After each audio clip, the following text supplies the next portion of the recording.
Radhe Radhe everyone, आप सभी लोगों को धनतेरस दिवाली की हार्दिक शुभकामनाएं। माँ लक्ष्मी की कृपा सदैव आप पर बनी रहे। आज की इस वीडियो में हम लोग देखेंगे कि धनतेरस वाले दिन आपको क्या चीज़ें हैं जो ज़रूर खरीदनी चाहिए माता लक्ष्मी की कृपा के लिए, और क्या चीज़ें हैं जिन्हें आपको भूल कर भी नहीं खरीदना चाहिए। और इस साल बहुत कन्फ्यूज़न है कि धनतेरस कब करनी है, दिवाली कब करनी है। तो आज की वीडियो में मैं आपको धनतेरस कब रहेगी वो भी बताने वाली हूँ, शुभ समय भी बताने वाली हूँ। तो चलिए वीडियो को शुरू कर लेते हैं। तो देखिए, धनिया जो खड़ा धनिया आता है, इस तरह का साबुत धनिया, ये आपको ज़रूर खरीदना है धनतेरस वाले दिन। आपके घर में चाहे किलो, 2 किलो, 50 किलो रखा हो, लेकिन आपको थोड़ा सा धनिया उस दिन ज़रूर खरीद के लाना है। कम या ज़्यादा आप अपने हिसाब से ले आएँ, ये आप धनिया ज़रूर लेके आएँ। उसी के साथ साथ देखिए, हमें हल्दी ज़रूर लेके आनी है। तो देखिए, ये हमारी किचन की जो है सबसे इम्पॉर्टेंट चीज़ होती है, तो ये ज़रूर लाएं। ये बहुत ही ज़्यादा शुभ मानी जाती है। आपने भी देखा होगा जब कभी शादी ब्याह भी होते हैं ना घर में, तो हल्दी भी बहुत ज़्यादा यूज़ की जाती है, इसीलिए क्योंकि ये बहुत शुभ मानी जाती है। उसी के साथ साथ देखिए, हम नमक ज़रूर लेके आएंगे। तो आप नमक हल्दी ज़रूर लाएं, हमारी किचन के सबसे मेन चीज़ है ये। तो आप नमक ज़रूर लाएं। आप चाहे तो सेंधा ला सकते हैं, चाहे तो ये वाला ला सकते हैं, कोई भी जो आप अपना घर में यूज़ करते हो वो नमक आप ले आएँ। और देखिए, आप चाहें तो किलो 2 किलो ला सकते हैं साल भर के इकट्ठे, नहीं तो आप थोड़े बहुत ले आएँ, चाहे तो छोटे छोटे पैकेट लाएं, पर लाएं ज़रूर। उसी के साथ साथ देखिए, हम दिए ज़रूर लेके आएंगे। तो मैं आपको यहाँ पे थोड़े से ही दिखा रही हूँ, बड़ा दिखा रही हूँ एक, और 5-7 छोटे, लेकिन आपको बहुत सारे लेके आने हैं अच्छे से। ये मिट्टी के दिए, और मैं भी बहुत सारे दिए जलाती हूँ, बहुत अच्छे भी रहते हैं दिए जलाने मिट्टी के। और साथ ही साथ देखिए, किसी गरीब की भी दिवाली हम लोगों की वजह से थोड़ी अच्छी हो जाएगी, तो आप दिए ज़रूर लाएं। साथ ही में देखिए, आज के दिन जो है लक्ष्मी गणेश जरूर से लाए जाते हैं। कुछ जगहों पे तो दिवाली वाले दिन लाते हैं, लेकिन अधिकतर जगहों पे जो है धनतेरस वाले दिन ही ले आते हैं। तो आप चाहें तो इस तरह से मिट्टी के लक्ष्मी गणेश ला सकते हैं, आप चाहें तो किसी धातु के ला सकते हैं। आप पीतल के ले आएँ, तांबे के ले आएँ, या फिर आप अष्ट धातु के भी ला सकते हैं। तो देखिए, इस तरह से आप लक्ष्मी गणेश ले आएँ। और अगर आपका बजट थोड़ा अच्छा है, ठीक है, तो आप इस तरह से चांदी के भी ला सकते हैं। तो देखिए, ये इस तरह के चांदी के ज़्यादा बहुत महंगे भी नहीं आते। और देखिए, साइज़ है अपने हिसाब से, जैसा आपका हिसाब बने आप ला सकते हैं। इससे क्या होता है ना, आप एक बार ले आएंगे, उसके बाद आपको हर साल नए खरीदने की ज़रूरत नहीं पड़ती है। और देखिए, मेरा मानना ये है कि पूरे साल हम इनकी पूजा करेंगे और बाद में हम इन्हें अगले साल विसर्जित कर देते हैं। इतने हमारे भगवान में प्राण प्रतिष्ठा होती है, जब तक उनमें थोड़ा बहुत सत आता है तब तक हम उन्हें चेंज करके दूसरे ले आते हैं। इससे अच्छा है कि हमें एक ही ले लेने चाहिए, धातु के, किसी के, चांदी के, पीतल के या अष्ट धातु के, जो भी ठीक रहे। लेकिन देखिए, ये मेरा ओपिनियन है, आप अपने घर में सलाह कर लें। अगर आपके यहाँ पे मिट्टी के लाना कंपलसरी है तो आप मिट्टी के ही लाएं। उसके बाद देखिए, आप भगवान के लिए पोशाक वगैरह ज़रूर से खरीद लें। तो यहाँ पे ये देखिए, मैंने माता रानी के लिए लहंगा ले लिया है। उसके बाद देखिए, आप चाहें तो चांदी के बर्तन खरीद सकते हैं। देखिए, जितना आपका सामर्थ्य हो उसके हिसाब से खरीद सकते हैं। छोटे छोटे भी आते हैं चांदी में चीज़ें, और बड़ी बड़ी भी आती हैं। तो आप देखिए, इस तरह से बड़े बर्तन खरीद सकते हैं, चाहे तो छोटे खरीद सकते हैं अपने भगवानों को जिमाने के लिए। और ये भी देखिए, एक तरह की इन्वेस्टमेंट ही होती है। इसी तरह से जो है 2-4 चीज़ें आपके पास जुड़ जाती हैं दिवाली के बहाने से ही सही। तो देखिए, इस तरह से आप जो है चांदी के बर्तनों का सेट भी बना सकते हैं, कटोरी, चम्मच वगैरह सभी मिला के, और ये आपके आगे काम भी आएंगे। और देखिए, इनकी वैल्यू कभी कम नहीं होती, दिन प्रतिदिन बढ़ती ही जाती है। तो ये भी एक अच्छा ऑप्शन है इन्वेस्टमेंट करने का भी, तो आप ये ले सकते हैं। चांदी के सिक्के तो सबसे ज़्यादा खरीदे जाते हैं दिवाली वाले दिन, कि कुछ भी नहीं खरीद पा रहे हैं तो एक चांदी का सिक्का खरीद लें। सोने की गिन्नी भी खरीद सकते हैं आप।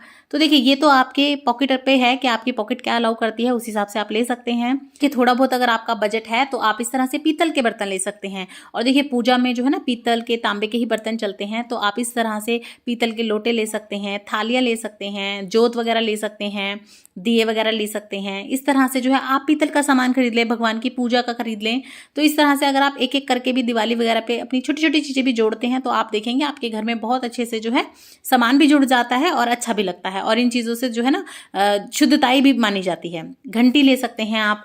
और देखिए, इस तरह से आप अगर लड्डू गोपाल को रखते हैं तो बड़ी परात वगैरह ले लें, उन्हें स्नान वगैरह कराने के लिए भी काम आती हैं। तो देखिए, आप चाहें तो चांदी के ले सकते हैं, पीतल के ले सकते हैं, या फिर आप चाहें तो देखिए, इस तरह के ना छोटे छोटे भगवानों को भोजन परोसने के लिए बर्तन आते हैं। लड्डू गोपाल रखते हैं तो उनके लिए भी, या आप अपने जिन भी इष्ट को जिमाते हैं रोज, तो इस तरह से छोटे से बर्तनों का सेट ले लें। और ये बहुत कॉस्टली नहीं आता, आपको 150-200 रुपये में बड़े आराम से मिल जाएगा। और देखिए, अगर आपका बजट थोड़ा सा और अच्छा है तो आप गोल्ड खरीद सकते हैं। और लक्ष्मी माता को तो गोल्ड अति प्रिय है और लक्ष्मी माता का ही रूप माना जाता है, तो आप गोल्ड भी खरीद सकते हैं। आपके ऊपर है, आप जिस हिसाब से लेना चाहें उस हिसाब से आप ले सकते हैं। तो देखिए आप गोल्ड ले सकते हैं, चांदी ले सकते हैं, पीतल ले सकते हैं, या फिर आप देखिए इस तरह से तांबा भी ले सकते हैं। तांबे की प्लेट वगैरह आती हैं जो पूजा वगैरह के लिए, तो या फिर लोटा ले सकते हैं आप। सूर्य भगवान को अर्घ देने के लिए तांबे का लोटा लगता है। तो देखिए आप धनतेरस वाले दिन अपने तांबे के बर्तन खरीद सकते हैं। और देखिए इसी दिन जो है ना, अगर आप बही खाते वगैरह रखते हैं या आप डायरी मेंटेन करते हैं, तो आप अपने लिए इस तरह की जो है बही खाता या डायरी या रजिस्टर वगैरह ले सकते हैं। आप अपने बच्चों की भी जो रफ नोटबुक्स के लिए हम बुक्स वगैरह लेते हैं, कॉपियां लेते हैं, आप वो ला के रख सकते हैं इकट्ठी साल भर की भी। उन्हें पहले आप पूजन में रख लें, पूजा कर लें, उसके बाद आपके बच्चे उन्हें इस्तेमाल कर लेंगे। बहुत ज़्यादा अच्छी रहती हैं ये। या आप भी अगर अपने घर का जो है थोड़ा हिसाब किताब रखती हैं तो आप ला सकती हैं। उसके बाद देखिए झाड़ू आपको जरूर से खरीदनी है, आप चाहे और कुछ खरीदें या ना खरीदें। झाड़ू एक ऐसी चीज है जो हर किसी के घर में रोजमर्रा में यूज भी होती है, तो आप झाड़ू जरूर ले लें। और झाड़ू को लक्ष्मी जी का रूप भी कहा जाता है, तो आप झाड़ू जरूर से लें। आप चाहें तो साल भर की झाड़ू भी इकट्ठे खरीद सकते हैं, या फिर आप एक दो भी ले सकते हैं। आप सीक वाली भी ले सकते हैं, या जो खजूर की आती है छोटी वाली वो भी ले सकते हैं। और अब देख लेते हैं कि आपको किन चीजों को धनतेरस वाले दिन बिल्कुल भी नहीं खरीदना है, भूल से भी। तो देखिए चक्कू, छुरी, कैंची वगैरह जो भी तेज धार वाली चीजें होती हैं वो आपको बिल्कुल भी धनतेरस वाले दिन नहीं खरीदनी है। ऐसा कहा जाता है इस दिन अगर आप इस तरह की चीजें खरीदते हैं तो हारी बीमारी आपके घर में आती है, आपका राहु खराब होता है।